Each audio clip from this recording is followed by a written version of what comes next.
Hi everyone, কেমন আছেন সবাই? নিশ্চয়ই খুব ভালো। চলে এসেছি kids mom lifestyle YouTube channel থেকে। আজকের ভিডিওটি এতটা সুন্দর, এতটা কম খরচে এত সুন্দর চানাচুর রেসিপি। আগে যদি জানতাম তাহলে চানাচুর কিনে খাওয়ার কথা মনেই আনতাম না। এতটা সুন্দর হয়েছে, খুব অল্প কয়েকটি উপাদান দিয়ে এত সুন্দর দোকানের মতো চানাচুর রেসিপি কোনো প্রকার মেশিন ছাড়া এত সহজে এত কম খরচে তৈরি করা যায়। এক মুহূর্তের জন্য মনে হয়নি যে নিজের হাতে তৈরি করা চানাচুর। হুবহু দোকানের মতো ফ্লেভার, এতটা সুন্দর, এতটা সফট হয়েছে, ক্রিসপি হয়েছে, মুখে দেওয়ার সাথে সাথে একদম কুড়মুড় করে যেমন খাচ্ছি। এখানে অনেকগুলো উপাদান ছিল, চানাচুরের মধ্যে যা যা থাকে বেশিরভাগটি দেওয়ার চেষ্টা করেছি। খুবই সুন্দর রেসিপিটি, স্কিপ না করে আমাদের সাথে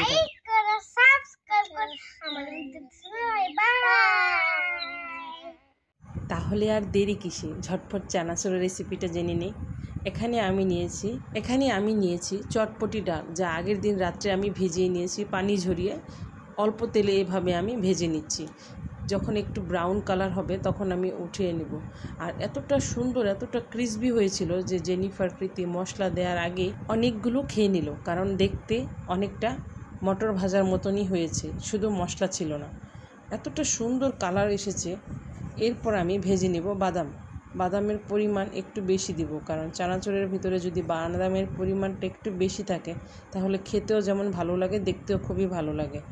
বাদামগুলো আমি অল্প তেলে অল্প আঁচে ভেজে নেব। যেহেতু বাদামগুলো আমি অল্প আঁচে ভাজবো, উপর দিক থেকে যখন একটু ব্রাউন কালার হবে তখনই বুঝে নেব আমার বাদামগুলো ভাজা হয়ে গেছে। এরপর তেল ঝরিয়ে একটা টিস্যুর উপরে আমি সবগুলো বাদাম রাখবো। দেখুন সবগুলো বাদাম কি সুন্দর একটা কালার এসেছে, খুবই সুন্দর লাগছে, লোভনীয় লাগছে। এর উপরে বিট লবণ দিয়ে দিলে কিন্তু বাদাম ভাজা হয়ে যাবে। একটা চানাচুর তৈরি করতে গেলে অনেকগুলো উপাদানই কিন্তু স্টেপ বাই স্টেপ তৈরি হয়ে যায়। এরপর আমি অল্প তেলে ভেজে নেব চিরাগুলো অল্প তেলে আস্তে আস্তে করে ভাজবো। যখনই দেখবো একটু ব্রাউন কালার হয়ে গেছে তখনই বুঝে নেব চিরাগুলো ভাজা হয়ে গেছে। যত সুন্দর কালার হবে, যত সুন্দর ভাজা হবে, খেতে কিন্তু ততটাই কুড়মুড়ে হবে। এরপর এটাও সেমভাবে টিস্যুর উপরে রাখবো যাতে তেলগুলো শুষে নেয়। চিরাগুলো খুব সুন্দর একটা কালার এসেছে। মনে রাখতে হবে, যেহেতু এই সমস্ত জিনিস ভাজতে গেলে অনেকটা সময় লাগে আর ধৈর্য ধরে ভাজতে হয়। অল্প তেলে অল্প আঁচে ভাজতে গেলে আপনাকে দাঁড়িয়ে থেকেই ভাজতে হবে। যখনই দেখবেন একটু কালার আসবে তখনই বুঝে নেবেন আপনার সবগুলো উপাদান ভাজা হয়ে গেছে এবং সুন্দর মতো চুলার আঁচটা কমিয়ে আস্তে আস্তে করে উঠিয়ে নেবেন। চানাচুর তৈরি আরও একটি উপাদান তৈরি করব জেনিফার প্রীতি কবিতার পর।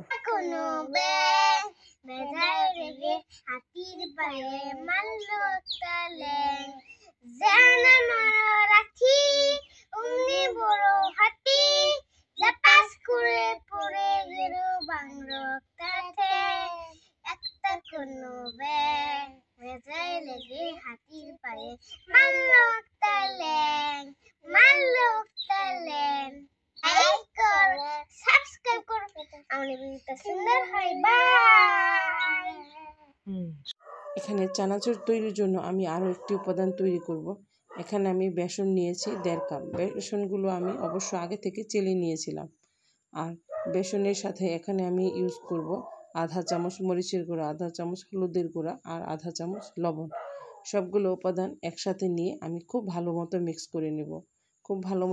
করে নিব যাতে আমার যে ব্যাটারটা তৈরি হবে সেটা যেন খুব পারফেক্ট হয়। এরপর এখানে আমি পানি ইউজ করব।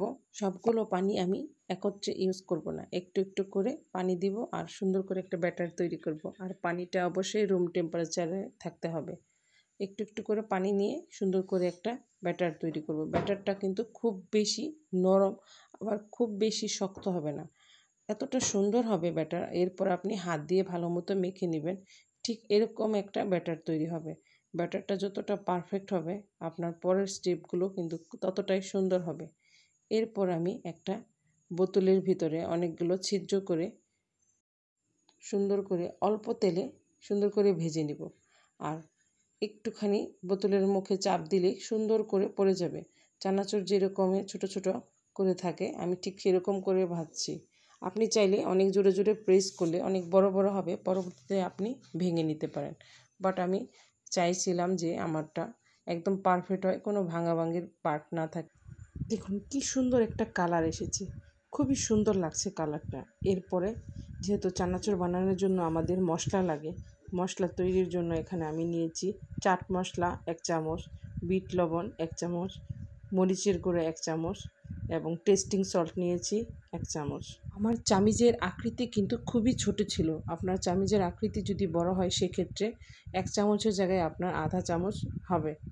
আর সবগুলো মশলা একসাথে মিক্স করে এভাবে চানাচুরের উপরে আমি ছিটিয়ে দিচ্ছি। এরপর যেহেতু আমি এক হাত দিয়ে ভিডিও করছি, আরেক হাত দিয়ে মাখাচ্ছি, এই জন্য 2 হাত দিয়ে মাখাতে পারতেছি না। বাট আপনাদের যদি হেল্পিং হ্যান্ড থাকে সেক্ষেত্রে আপনি 2 হাত দিয়ে সুন্দর করে মাখালে আরও বেশি সুন্দর হবে। দেখুন কি সুন্দর ঝরঝরে একটা চানাচুর। কে বলবে এটা বাসায় তৈরি করেছি? এতটা সুন্দর, এতটা ক্রিসপি হয়েছিল যে বলার মতো না। আমি তো আবার ট্রাই করব, কারণ ফার্স্ট টাইম ট্রাই করেছি, এতটা সুন্দর হয়েছে। সেকেন্ড টাইম ট্রাই করলে হয়তো বা আরও বেশি বেটার হবে। আমি তো আবার তৈরি করব। আপনারা কবে তৈরি করছেন আমাকে অবশ্যই জানাবেন। আর আমার ভিডিও আপনাদের কেমন লাগে অবশ্যই কমেন্ট অ্যান্ড লাইক সাবস্ক্রাইবের মাধ্যমে মম লাইফস্টাইলের সাথে থাকবেন। আর এইভাবে চানাচুর তৈরি করে আপনি নির্দ্বিধায় 1 মাস খেতে পারবেন। আজ আর নয়, দেখা হচ্ছে নেক্সট ভিডিওতে। Till then, bye bye. Like করো, সাবস্ক্রাইব করো, আমার বাই।